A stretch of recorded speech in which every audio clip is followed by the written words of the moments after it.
Bonjour à tous, j'espère que vous allez bien. Donc aujourd'hui, une vidéo sur Stellantis. C'est vrai que j'ai pas mal de temps que je parle de Stellantis. Pour ma part, j'étais sorti il y a 2 jours en arrière. En fait, j'ai voulu sortir avant les résultats. Bon, ça m'a donné raison, même si les résultats sont plutôt bons. C'est ce que j'avais peur. C'est des résultats plutôt bons, mais un cours de bourse qui chute, qui malheureusement suit le CAC 40, mais qui le suit encore en amplifiant à la baisse. Donc la question qu'on va se poser, c'est qu'est-ce qu'on fait? On achète ou on vend? Euh, franchement, c'est un dossier très compliqué, Stellantis. J'essaierai de vous expliquer pourquoi. Allez, donc on y va. Donc déjà, avant de commencer, recommandations d'usage, vous les voyez sur le côté là. Là, on le voit pas, non, on le voit pas, mais bon. Disclaimer. Ma vidéo est pédagogique, hein, je ne suis pas conseiller financier. Vous pouvez perdre la totalité, voire une partie de votre capital en suivant mes vidéos. Hein. On peut l'oublier en bourse, on gagne pas à tous les coups, on peut même souvent perdre. Donc, vous le voyez, Stellantis, pour plusieurs choses, elle me faisait peur. Stellantis, c'est que ça fait depuis le mois de février, donc depuis le début d'année dernière, qu'on n'arrive pas à repasser au-dessus de la même 200. Vous voyez, c'est la ligne bleue là, ouais. Et on n'arrive pas à repasser dessus. Hein. Vous voyez, là, on avait cuté à ces niveaux-là, on était à 15 euros. Et là, de nouveau, on a recuté à ces niveaux-là vers les 14-15 euros. C'est pour ça que j'ai vendu ma position, parce que moi, mon PE, il était à peu près là. Et je lui avais dit que je la trouvais un peu trop élevé, mon PE. Et donc là, vous voyez, donc résultat, on verra après les résultats, ont été plutôt bons. On a un gap baissier, c'est assez étonnant, et on baisse de 3,44 alors que le CAC 40 baisse seulement de. Alors j'ai pas vraiment regardé à combien ça baissait. Hein. Le CAC, on est sur une baisse seulement de 1%. Vous voyez, donc elle baisse 3 fois plus que le CAC 40. Donc ça, c'est pas bon signe. On voit qu'effectivement le PER est très bas. On est à 2,60 de PER. Attention, c'est ce que j'ai déjà dit dans mes vidéos. Le PER de Peugeot a toujours été assez bas et j'ai pas regardé celui de Fiat. Donc faites attention. Le secteur automobile actuellement, on est sur une tendance. On a des PER assez bas. On est sur un bas de range sur Stellantis, sur le marché, sur le marché automobile. Excusez-moi. Donc on a un très beau dividende, vous voyez, on est quasiment à 9,44 de rendement sur Stellantis. Ça, c'est vrai que c'est plutôt intéressant. Par contre, il y a un mais, ça vaudrait plus le coup de la mettre à l'intérieur d'un compte titre que d'un PEA, étant donné que sur le PEA, vous savez que vous serez ponctionné de 15%. Après, non, en fait, sur le compte titre, ce serait pareil, vous serez ponctionné de 30%. Donc en fait, c'est la même chose, grosso modo, parce que ce qui se passera sur le compte titre, c'est que la ponction des 15% vous sera remboursée, mais vous devrez quand même payer 30% de, de dividendes. Concrètement, c'est pareil, en fait. Hein. C'est pareil parce que sur le PEA, en fait, vous êtes impacté de 15%, et ensuite se rajoute 17,2. Donc en fait, je me rends compte que non, c'est même pareil, en fait, finalement. Donc ouais, PEA au compte titre, c'est pareil, grosso modo. Ça peut valoir le coup de la mettre sur un compte titre. Alors donc, si vous voulez d'autres informations, je vous laisserai regarder ma vidéo que j'avais fait par rapport aux actions étrangères, parce que Stellantis n'est pas en France. Hein, la société est aux Pays-Bas, c'est pour ça. Ouais, résultat de la société Stellantis. Donc Stellantis annonce une hausse de son chiffre d'affaires au troisième trimestre 2022 et confirme son objectif annuel. Donc l'objectif annuel, c'était des marges supérieures à 10%, ce qu'on appelle les double digits. Et donc ça, pour l'instant, les objectifs se tiennent. Ça, c'est vrai que c'est assez étonnant. Les marges sont vraiment très bonnes. Hein. Donc, le chiffre d'affaires atteint 42,1 milliards d'euros, en hausse de 29% par rapport au troisième trimestre de l'année précédente. Reflet notamment d'une progression des volumes et du maintien d'un effet prix positif et effet de change favorable. Il faut savoir qu'effectivement, Europe, euro, et c'est vrai que vendues à l'étranger, elles sont moins chères. Donc les gens ont tendance plutôt à acheter ces véhicules-là, étant donné que elles sont moins chères, vu que c'est en euros. Et donc la vente consolidée, ça fait 1 280 000 véhicules, hausse de 13%.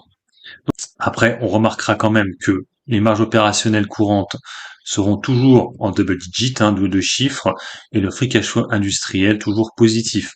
L'évolution du marché, on remarquera quand même qu'elle fait mieux que le marché, hein, on voit que l'Amérique du Nord on est à moins 8%, Europe élargie à moins 12%, et le reste on est plutôt stable. Ça c'est le marché automobile. Donc du coup, on va voir grosso modo ce qui se passe. Donc on voit déjà que le véhicule électrique, c'est ce qui marche le mieux sur Stellantis.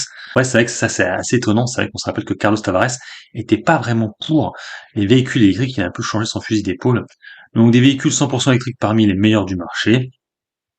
Donc la marque Jeep annonçait sur son plan pour devenir le leader du mondial des SUV électrifiés avec l'introduction de 4 SUV 100% électriques en Amérique du Nord. Il faut savoir que l'Amérique du Nord, c'est vraiment là où ils veulent taper. Stellantis, et il est clair qu'actuellement, avec Biden au pouvoir, ils sont plutôt aidés. On remarquera que Biden, il aime beaucoup Stellantis. Souvent, on le voit apparaître quand il avait fait la promotion des véhicules électriques. Il était au sein d'une Jeep. Quand il avait annoncé la fin de la crise dans un marché de voitures aux États-Unis, Détroit, il était à côté de la marque Stellantis. On voit que il aime bien la marque Stellantis. Biden, qui est le président actuel américain. Faites attention, en ce moment il y a les midterms, hein, donc ça pourrait peut-être un peu changer. Donc on voit que en Amérique du Nord, les parts de marché sont de 10,8%. Elles sont en baisse de 20% par rapport au trimestre 2021. Donc ils ont une bonne grosse partie aux États-Unis, 10%. Après il y a l'Europe derrière, hein, donc elle c'est une plus grosse partie, 19%, en baisse de 90 points de base par rapport au trimestre 2021. Et la plus grosse part qu'ils ont, c'est en Amérique du Sud, où ils sont le leader du marché avec une part de 22,6%. Là, par contre, la baisse est plus significative de 150 points, donc 1,5%. Donc voilà, il parle aussi, c'est ça qu'on oublie souvent de le dire, mais quand vous achetez, j'allais dire Tesla, Stellantis, et ben vous achetez aussi Maserati, hein, qui appartenait à comment elle s'appelle, à Fiat. Donc là, les prochains événements à venir, le 5 janvier, l'événement RAM, Révolution, électrification et technologie. Donc ça va être assez intéressant à voir. Ça va être les véhicules de la marque RAM en électrique. Donc c'est vrai que quand Carlos Tavares était venu parler de la société et surtout de son plan pour 2030, c'était beaucoup les véhicules américains qui étaient mis en place. Donc à voir si cette technologie va être mise en place sur les véhicules RAM. Quand je dis technologie, c'est les nouvelles batteries de la part de Stellantis. Il faut savoir qu'ils sont un peu en retard sur les batteries sur les autres concurrents. Voilà, c'est tout ce que j'ai là sur Stellantis malheureusement. On n'a pas d'autres choses, on n'a pas les comptes, pas le compte de résultats, on n'a pas le bénéfice net, on n'a pas tout ça, hein, malheureusement. Donc ça c'est un peu dommage. C'est vrai qu'aux États-Unis ils le font souvent, là ils l'ont pas fait. Donc les résultats sont vraiment bons. Pour Stellantis, il y a rien à redire. Franchement, quand je vois ça, c'est vrai que je me dis, qu'est-ce que je fais? J'achète là, je reprends de nouveau parce que alors, ce qui est assez étonnant, c'est que il ne parle pas des problèmes de composantes. Euh, alors, on sait qu'ils ont un stock, mais il a dit que Carlos Tavares avait dit que pour l'année 2023, ça va être encore un peu compliqué. Et là, ils n'en parlent pas. Hein, il n'y a pas d'évolution en fait. Pour l'année prochaine, ils n'en parlent pas encore. Ils parlent pas. Ils disent juste que pour l'instant, ils maintiennent leurs objectifs annuels pour 2022. Donc 2023, ce sera une autre affaire. Et donc, je reviens au niveau du cours de bourse. Ce qu'on voit, c'est qu'effectivement, le marché, lui, n'en veut pas. Hein, on est à 13,20 €, on est à moins 3,65. Alors effectivement, on suit cette tendance baissière hein, sur le dossier. Hein. Depuis les 19 €, on est vraiment sur une très mauvaise tendance. On voit quand même ici, c'est vrai que c'est pour ça que ça me donne limite envie d'en reprendre, là, un double bottom, ici, qui là pour l'instant n'a pas été validé, surtout que là on repart sur un gap. Vous voyez, le gap, il est là. Gap baissier. Ça faisait longtemps qu'on n'avait pas eu de gap baissier hein, sur Stellantis. La gap haussier là, gap haussier là. Le dernier gap baissier, ça remonte à vue. Hein. C'était ici le dernier gap baissier. Hein. Et pour l'instant, on l'a toujours pas comblé. C'était 14,40. Donc, c'est une société qui est assez marrant sur le cours de bourse. C'est qu'on voit que c'est une société qui en était là, en janvier. Les résultats ont toujours été meilleurs qu'anticipés. Et pourtant, le cours de bourse n'a cessé de descendre. Et ça, par contre, c'est pas très bon. Hein, quand je dis c'est pas très bon, c'est qu'on voit qu'il y a une dissonance entre les résultats annoncés et le cours de bourse. En fait, qu'est-ce que price le marché actuellement? Le marché price qu'on est en début de récession et peut-être que les gens vont peut-être moins acheter de voitures dans les prochaines années. Et du coup, ben, ils estiment qu'on est encore un peu cher sur la valeur. Alors moi, c'est vrai que moi, le prix, j'aimerais bien reprendre, mais vous savez que moi j'ai un problème de FOMO, ce serait vers les 12 €. Alors, on voit qu'assez souvent, on a tapé les 12 € là, ici, là, pareil, hein, légèrement plus haut, on était à 12,30, euh, là, 12 €, et bon, là, on les avait cassés, mais très rapidement, et là, on avait rebondi de nouveau à 12 €. Donc, pour moi, pour rentrer sur la valeur, à bon prix, ce serait plutôt vers les 12 €. Même si je sais que les résultats sont très bons, j'ai l'impression qu'on va aller aux 12 €. Après, beaucoup de gens me disent que le PER est très bas, je sais, mais faites-moi confiance, je pense qu'on va aller vers les 12 euros. Après, peut-être que je peux me tromper. Donc après, si vous voulez en rentrer maintenant dessus, rentrer maintenant dessus, on est à 42 milliards. Alors, au niveau du chiffre d'affaires, photo, hein, 149 milliards. Je crois que c'est l'une des plus grosses sociétés du CAC 40 au niveau du chiffre d'affaires. Euh, quand on voit même le compte de résultat, ouais, 14 milliards, hein, le compte de résultat.